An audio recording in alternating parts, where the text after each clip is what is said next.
Okay, well, welcome back, my friends, to another episode of Land Stories Live. I am your host, Dave Deniston of Generation Family Properties, where our goal is to help hundreds of people like you own land. And of course, we want to be able to tell your land story. Well, I have here with me the amazing, the wonderful Christy back with us. Hey, Christy, how's it going? Hey, not bad. No complaints. How are you? I'm doing good. Beautiful, Good. beautiful summer day here in Minnesota. It's like 75 degrees. How is it your way? No, I guess it's in so 75 degrees in the summer. That's funny. We're like Because 100, right? 105, I think. Oh man, Oh.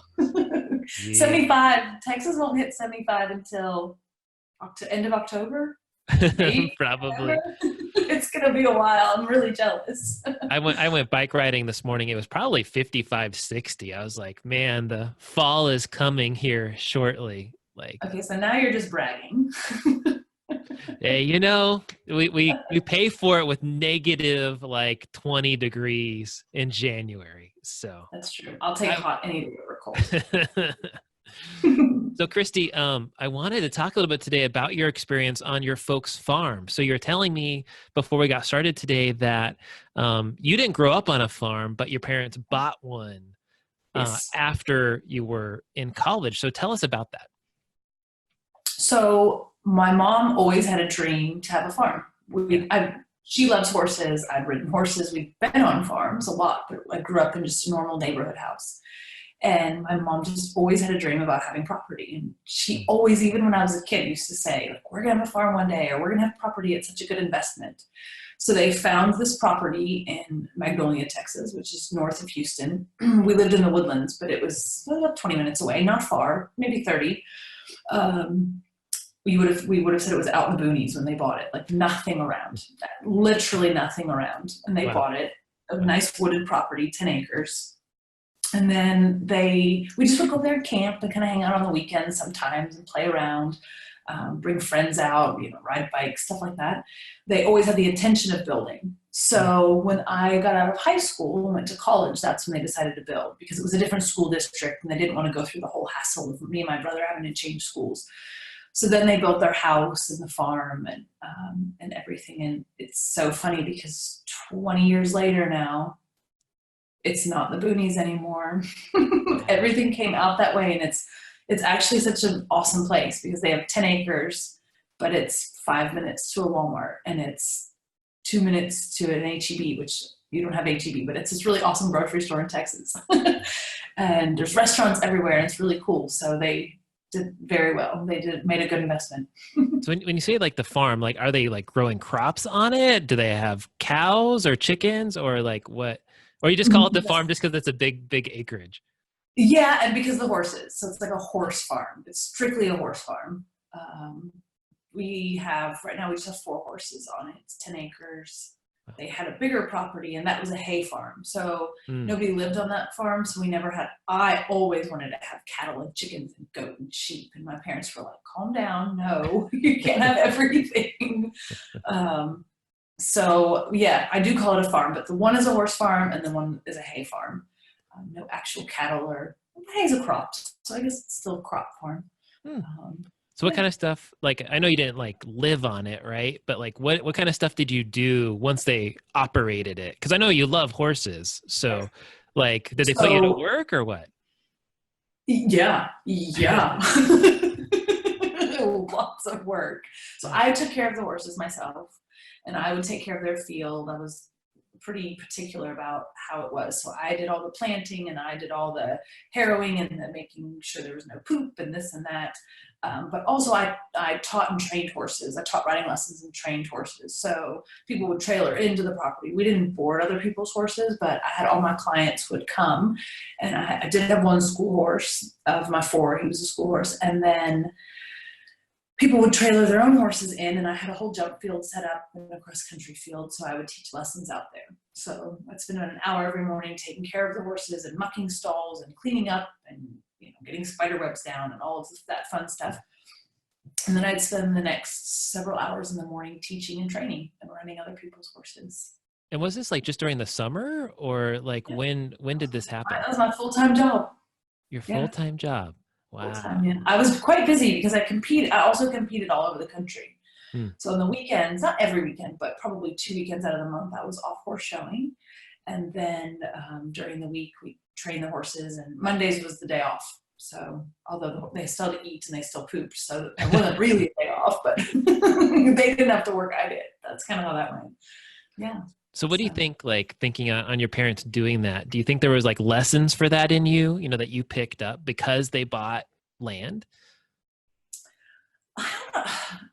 Lessons, I guess, gives me like a negative connotation. If anything, I'd say it's the exact opposite. Hmm. Like my mom was 100% right about land is such an investment, and they love it, and they will never move from there. Even as they get older and older, I don't see them ever leaving. They absolutely love it. They might obviously at some point have to hire somebody to do the mowing and the maintenance, of course, but it's just been such a fun family thing for us because I was there every day. And when my dad retired, he'd sit out on the back porch and watch me teach riding lessons. And I'd see my dad. So it really was just a huge family thing. My brother, we both lived quite close. I was about 5 minutes. My brother was 10 minutes. We didn't want to leave. We didn't want to be far away. So Wow. it turned into weekend barbecues. And I don't know, it was a family farm. We loved it. So I And would always want something like that. how's that influenced you now? Like, right? Because I know we're talking about you buying something. I mean, was that like a Yeah. big influence for you? And it's like, oh gosh, now I want my own land, right? Absolutely, because it's just there's something so rewarding about taking care of your own property. When my parents bought the property, we look back now at pictures where it was just woods and a logging road, and it's so stunningly beautiful now. And we did it as a family, and it's just awesome to now be like, we did this. This is our place. So I want to do it myself too. Well, I think that was so cool about this is like you had ownership in this, right? Like you feel like you own it to a degree because you helped with it. And I mean, Absolutely. what a beautiful life story, life heritage for your parents to pass on to you kids. I mean, I think that's just a beautiful thing that you can't get anywhere else, in terms of learning work ethic or how to take Absolutely. care of things or, those kinds of things. It's huge. My brother just had his first baby. She was born in February, so she's a few months old, and they live in a normal neighborhood house too. So, I mean, she'll have a nice yard, and they'll probably get her a dog and all of that. But Yeah. she's also going to have 15 minutes away this farm that she can come ride the four wheelers and the gator and get dirty and pet horses, and it's not many kids get that, especially if you live in the city. Yeah. It's very cool. Very cool. That is great. That is so cool. Well, I know we're going to talk about some of the land we got, Christy. So let's pivot a little bit. I know you have a property in Navajo County. For those people that are wondering behind me, what is this behind Dave? It switches every time. What is this behind him now? Well, Christy is just about to tell us. All right, Christy, what do we got behind us? You want to share your screen and tell us what is this property behind Dave? Let me share here.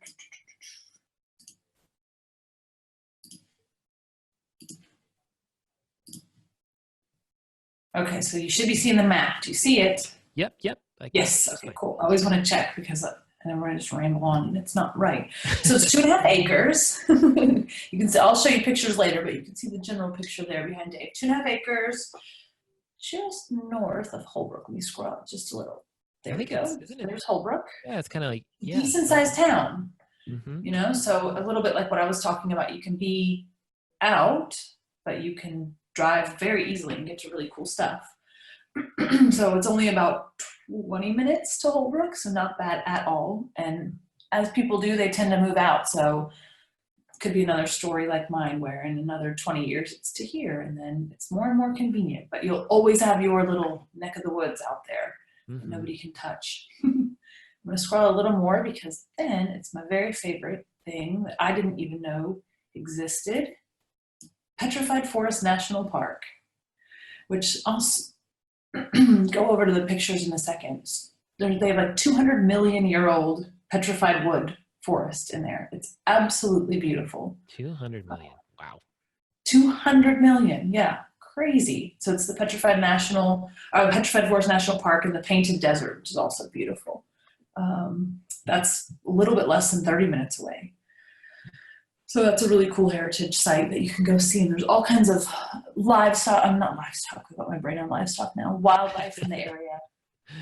I'm gonna be like, there's cows and horses, which there are. That also. There are. Yeah, there sure are. This would be an awesome little farmette area. You could have all those things if you wanted them. Even if you wanted to live there full time. But there's antelope, bighorn sheep, elk, deer. So it's also a good hunting area. In the county, if you like that kind of stuff, which is cool. Lots of Native American culture too. Well, lots of hams in the area. And the Navajo Nation is a little bit further out in Navajo County. But you'll also, from the property, and we'll show you pictures in a second, you actually get some mountain views. So you can have some desert fun, but you also have, it's not just flat. You got some terrain.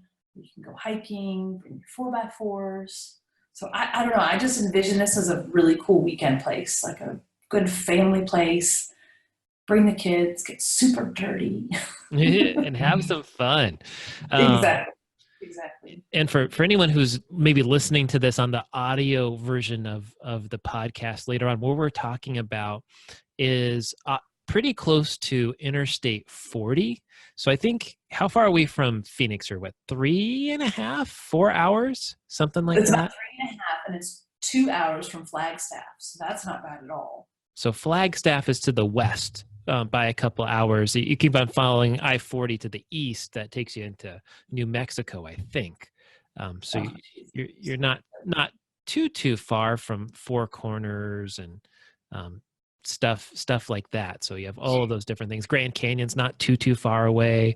There's some cool Indian ruins and things near this neck of the woods. One thing I like about this property, Christy, if you want to scroll back in for people who are watching this on video, the main drag off of I-40 where this property is located leads right down to this property. So Sun Valley Road is the main drag off of the freeway. If you want to scroll in a little bit more there, you can see it goes straight down from the freeway. So you got a straight shot to the property. It is a dirt road that it's on, but it has fairly easy access. We do have one property that's on the complete opposite side of the freeway that's very hard to get to, quite frankly, whereas this one is easy to get to. So I personally like that about this one on the geography. Anything else, Christy, on your side that... and looking at the map, you want to bring up? Well, one little funny thing that I'm sure you've heard the song "Standing on the Corner" in Winslow, Arizona. Oh, did I scroll that too far? Oh, come on, Google Maps. Anyway, it's right here. So there's a big museum there, and you could actually go stand on the corner in Winslow, Arizona. So that's a good one. And another thing, I always talk about the weather, because for me that's super important. 20 to 30 degrees cooler than Phoenix here.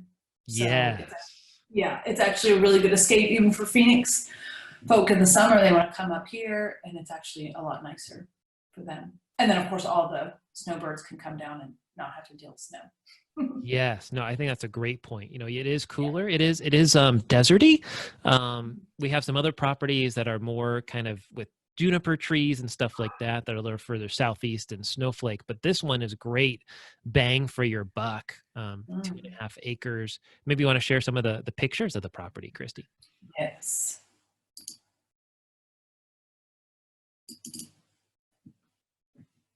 Which for anyone who's listening here, we have a Google Drive folder for each and every one of our properties. And so what we're looking at here, you kind of see some sagebrush.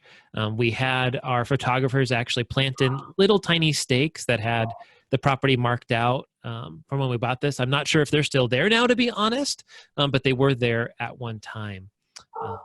Look, you can see the road. It's good. I mean, you wouldn't, it's a nice road. Not a difficult dirt road at all. Mm-hmm.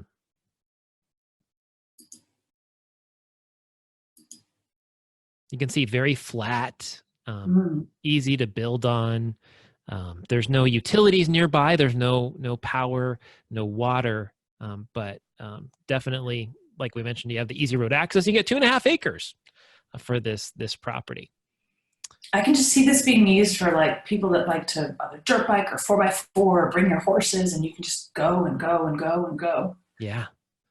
Well, it's one of those properties where it's 2.5 acres, but it's going to feel like 100 because there's virtually nobody around. And a couple of these pictures you can see in the background, there's some RVs and fifth wheels and stuff like that, but not a ton in the area. There's even a cool little gulch right by the property. Yeah. Little terrain feature. Oh, there we go. There's a nice panoramic shot of it. Again, that dirt road's very nice. It is, yeah, well maintained. Yeah, exactly.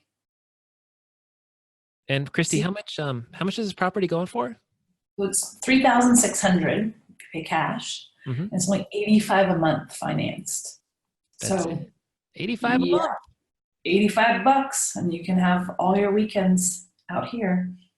Which I don't know what you can do for $80. You probably couldn't even take a family of 4 out to eat for $85 once, let alone own a property. Right? Well, I mean, you think about it, at a low-end hotel, you're probably paying $85 a month at the low end, you know. Yeah. Whereas you can, for once a month, essentially, the cost of staying in a low-end hotel, you own 2.5 acres. You can't beat that. Sleep under the stars instead. Which would be way cleaner than a low-end motel, I'm sure. Right? Yeah. This is true. This is true. Let's see. Anything on the website we want to draw people's attention to? Not really. It was all. There is the video, but I know people can go watch that because we're already on a video. Yeah. Same kind of pictures. And there's lots of great descriptions on the website from our photographers' notes that they went out and took a look at it. How much are the property taxes on this one, Christy? A whopping $14.88 per year. $14.88, just a little bit more than a month. Which we tie that into the monthly payments, my friends. Right. A whole $1 and change a month. We tie that into the monthly payments, so you don't have to pay that separately. But if you want to, you're welcome to. Okay. Anything else, Christy? Any closing thoughts on this property? No, just whoever gets it, send me pictures of you getting dirty. There you go. And what's the best phone number to get a hold of you at, Christy, in case people have more questions or anything else that they want to go over? Yep. So they can call me or text me, whatever's easier. It's 971-248-6715. And then all right. sales@genfamland.com.